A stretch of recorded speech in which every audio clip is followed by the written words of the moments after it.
It's just infinite hours of boredom broken up by moments of sheer terror. The entire atmosphere is very dystopian, war-torn, the post-apocalyptic scene, something you'd think you'd only ever see in the movies.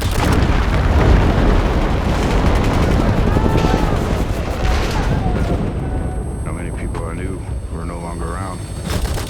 You really began to wonder if you were going to make it at all. How do I justify my existence? How do I become a force for good? Still expected to rise. Hundreds more are missing and roughly 2.1 million. One of the best ways to find yourself is to lose yourself in the service of others. We do begin tonight with the stunning images, true scope of the devastating and deadly storm that came with Hurricane Helene. More than 130 people dead. More than 4 million people without power.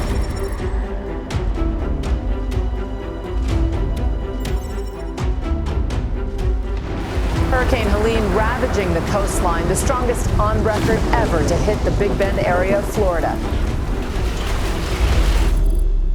In and out of this area. Also got to keep this in mind. So people are trying to evacuate, and that's making it tougher and tougher for trucks like this demo dog demolition. I was in the Marine Corps in the early 90s, and when I got out, I was still missing something.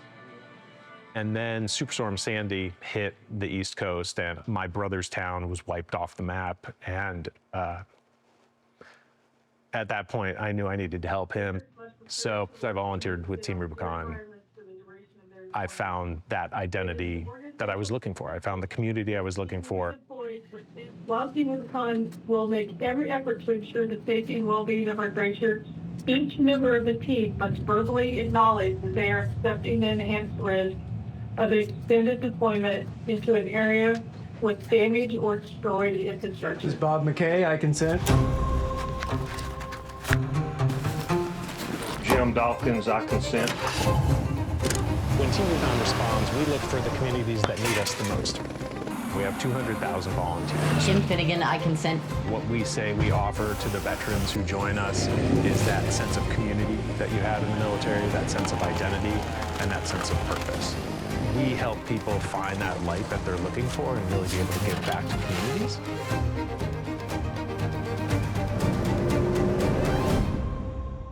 Got the call, okay, we have a special project going on in Asheville where we're restoring Veterans Restoration Center that was heavily impacted by the storm.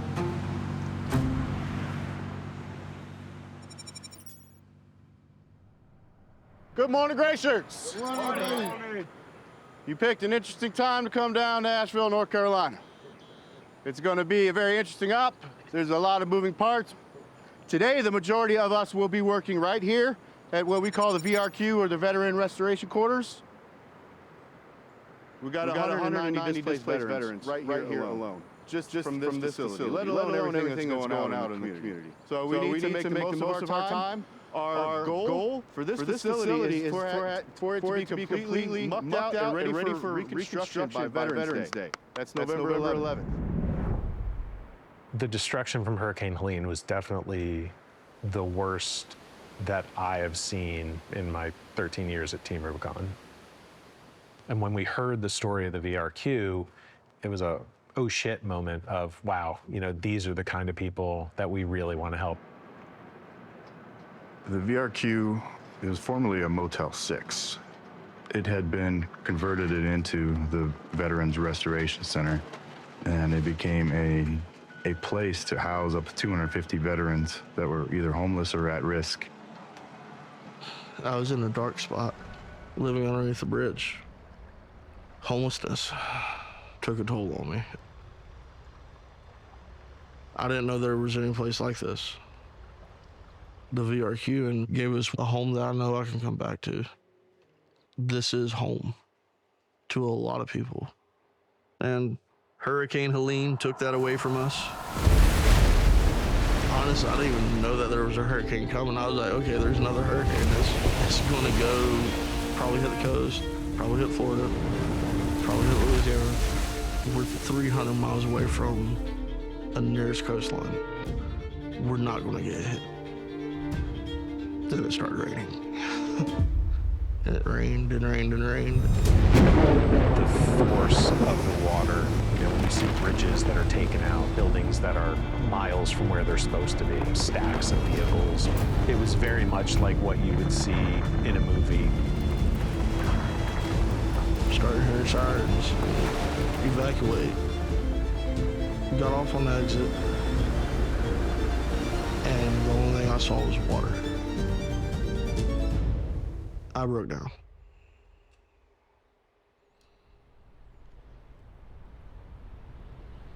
Went up to the cop, and I told him, I know there's people still at the VRQ. We need to get to them. And the words that came out of his mouth was, the VRQ's gone. It's completely underwater. That's exactly what he told me.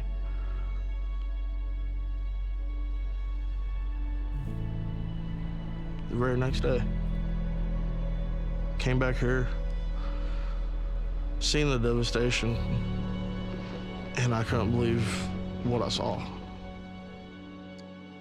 Some people lost hope. When you get to something that's as big as our response here, hundreds of volunteers cycling through so many moving parts, you need folks who can step up to that challenge. And Dean proves this time and time again that he's the right man for that. Go ahead and get with your strike teams and get started. So much of society is based on individualism, whereas when you're in Team Rubicon, it's quite the opposite. You're not thinking about yourself at all. Everything you do is for the betterment of others.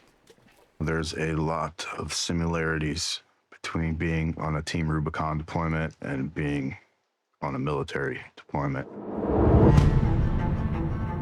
I was a team leader on a route clearance patrol in Iraq.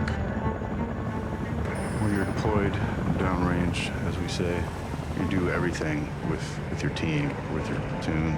You get to know people better than you know your own family.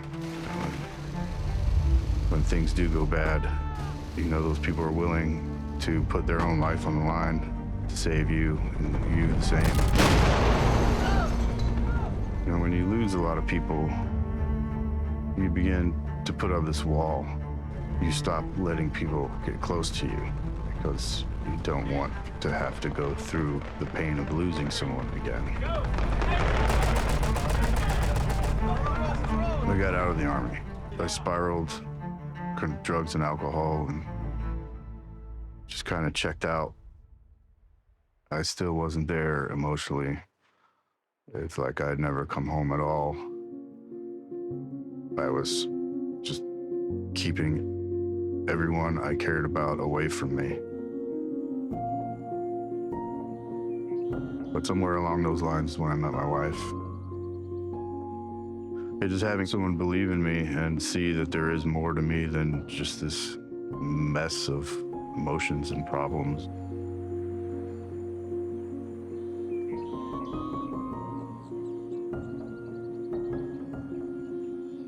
I knew you before you went into the military, and now I'm meeting you again, and you're not the same. I just felt like I had this debt that I couldn't repay. Like, why am I here and why are they not? Why did I get to live?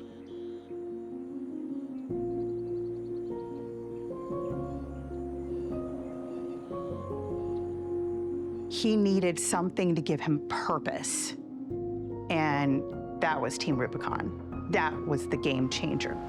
We just got the second floor unlocked like yesterday. I haven't even personally opened it. A lot of those rooms have not been opened since the storm. So it's been without power. There's going to be mildew. Things have been sitting up there. Who knows if anyone had any food in there or anything. So we want to make the most use of our time. I'll look into a room and start seeing all the memorabilia just in piles of debris. A lot of it's the same things I have. It gives me a moment of pause and reminds me exactly who we're serving here. I served in the United States Marine Corps from 1976 to 1983. Marines are very, very tight. It's a brotherhood. When you leave, you feel lost. You're just saying goodbye to your brothers. You know, I bounced around a lot. I was a handyman doing work, and I slipped. And I dislocated this shoulder, and I couldn't even move it for a long time. I told my landlord that I was in trouble, and I had some savings, but it wasn't gonna last long. And she gave me a card, and it was to Veterans of the Carolinas, which is part of the VRQ. When you first get here, it's a culture shock. Everybody's calling each other brother, and they're bumping fists. I'm like, what is going on here? And all of a sudden, that feeling starts coming back. It's like you're back in the service almost. We're all brothers, and we all take care of each other, and you're accepted almost right away. You can get jobs in housekeeping. You can get jobs in front desk, the kitchen, and they will pay you. It don't matter if you've been to jail, prison, homeless. You can be accepted. This place is all about getting you back out there in the community and making you successful again. Before Helene, it was, you looked at the next guy and you knew no matter what, he was here just the same as you. And the love that you had for another. Living at the VRQ reinstalled hope. It reinstalled camaraderie, friendship, love for another. I think that's what a lot of people miss. I mean, this place was wiped out. Every room here is ruined, completely dead. Full of mud. Everything's destroyed. It was like a battle zone. Somehow Team Rubicon found out about it and contacted. We're on our way. We'll be there. To get back to a way that the VRQ used to be, it's going to take some time. Seeing people come here and just automatically get their hands dirty and not ask any questions and be like, look, I'm here to help. It means everything. Every op's unique. Every op I learn a little bit about myself and more about my role. Before, I didn't feel like maybe I belonged in Team Rubicon and maybe it wasn't the place for me. There's just so many amazing people that I just feel, you know, a bit of imposter syndrome. Like maybe I don't even belong among these people. So one of the major issues we're going to have today is we're going to be starting on the second floor. Finding myself in this new leadership role, then I began to try to portray and conduct myself the way they had. And every day you're looking at the progress. We're going to turn it back over to the owners of the building, and they're going to do a complete rebuild and remodel so we can get these veterans back in their homes and they can get together and reconnect as a family. And every day I'm looking at numbers. How many rooms have we finished? How many rooms have we started? You know, how many rooms do we still have left to do? Standard in here, you see we're gutting everything down to the concrete. You know, are we gonna make it? Are we not gonna make it? Gray shirts, how are you? And wanting to meet that goal so we could, you know, hand it back to them on Veterans Day. Today's objective is to stay on the inside of this courtyard. Tomorrow, we will not have access anywhere in this courtyard. This whole courtyard off limits. Today, what's pretty darn frustrating. Focus on this side, because tomorrow we have no choice but to work on the outside. Okay, perfect. So a few more volunteers joined us. I'm proud to say we have finished all 65 rooms, and they're done. The amount of work we've gotten done here at the VRQ, just in the time that I've been here, is absolutely amazing. Just having the ability to have such a huge impact on so many lives in such a small amount of time has been just a completely unique experience for me. Usually it's just one homeowner at a time. Instead of just one homeowner at a time, we helped 190 veterans all at once. Just seeing the look in their eyes the loss, the desperation, knowing that this was all that they had, and now they're starting from square one. So you haven't been back here since the storm? Yeah, I haven't been upstairs since after we moved over to the quality. Yeah. Now, were you here during the storm, or did you evacuate? So I left shortly. I was like one of the last ones to leave. A lot of memories. I bet. A lot of memories. How does it feel to come back after all this time?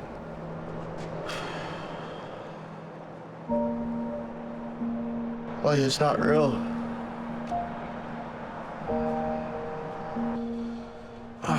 A lot of memories in here. Anything in particular you really miss that you're looking forward to getting back? Everything. Like, this place just brought everybody together because it was so well built and everything. I'm like, you got the courtyard. I'm like, you can literally walk out your door and you'll have 15 people say, hey, how you doing? This place has saved a lot of people. Given a lot of people hope. Just gave that the joy back in some people's lives that they need. I know it did me. Seeing the building finally cleaned out, completely mucked out, ready for reconstruction is just an amazing sense of accomplishment. To know that we did it, we set a goal, we saw it through, and made it happen. You know, you can see the light come back in their eyes. You can see all of a sudden now there's hope where there once was despair.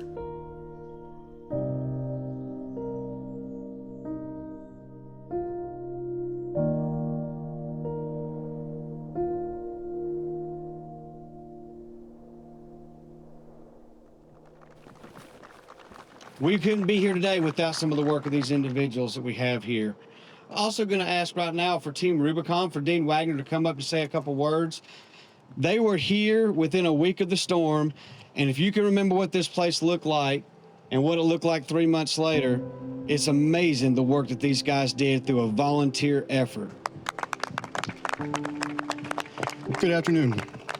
My name is Dean Wagner, and I work at Team Rubicon as a member of the field leadership team. Personally, this has been one of the proudest and most rewarding experiences that I have ever had in all the responses that I've done with Team Rubicon.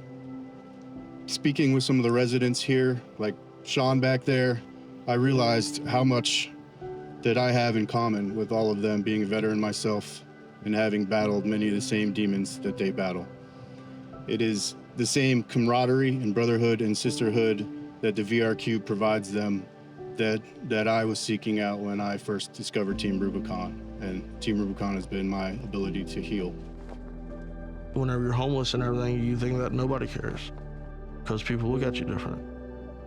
Whenever Team Rubicon came here, you literally, you felt the love. Like they reached out blindly, waiting for somebody to grab a hold of that hand. And there was that hand I grabbed. I'm like, I spoke to a lot of people, a lot of members of Team Rubicon. And every single one of them, I feel like they had that hand.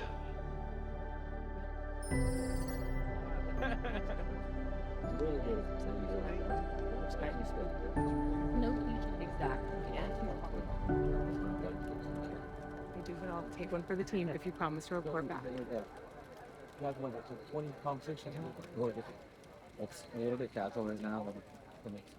What was one of the most memorable Team Rubicon moments for you? Yesterday was my first day, my first op. Got here around lunchtime. First off was in Whitesburg, Kentucky at the floods down there. The best experience of my life, just meeting the people on my team, meeting the homeowners. That's when I knew I'd found my tribe. Anybody else? I was in Marine Corps from 2005, 2009, infantry. So deployed to Iraq a couple times. And of course, being a Marine, just tried to power through you know, all the shit that happens over there, you know? Basically try to forget everything. And, it doesn't work very long. Kept remembering those guys we lost over there. My brothers. You know, and I made it out. Just by luck. And it just weighed heavier and heavier on me. So I needed to find something to do, kind of work that out and share it. And I just realized then that, you know, this is a way I can do good and honor those brothers. So, I was in the Marine Corps almost my entire adult life, from the age of 19 to the age of 39. And when you spend your entire adult life doing one thing that becomes your identity and you lose it, it's really hard. Especially for us coming back with all the things that are broken inside of us. I go on my first op ever. I started to see that I wasn't alone. Team Rubicon is composed of some of the most beautifully broken people I've ever met in my life. I think a lot of the people that are attracted to Team Rubicon, they're trying to fill a void. They just want to be a part of something bigger than themselves. Hopefully, we get you all squared away out here. Oh, I think you guys are well on the way. Dean shared with me a poignant story. While in Iraq, they would shout at the American soldiers that they were the devil. And when you hear that a lot, you start thinking it's true. So his first deployment with Team Rubicon, while he was there, a woman came and hugged him and said he was an angel. And he had never heard that before. Posing my shoes, walking in lines we drew. Said you're just passing through. That moment, it changed his perception of himself. It started that healing. For me, I was struggling for a long time just to figure out who I was and where I fit in this world. And it was only through the service of others where I really began to figure out who I was. Before, I felt like a force of destruction. People would look at me with fear. Welcome home. Now people look at me with hope.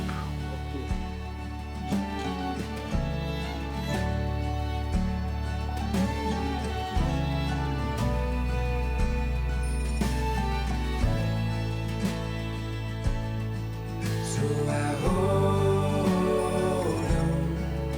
These threads won't come undone. If you hold down, carry you home.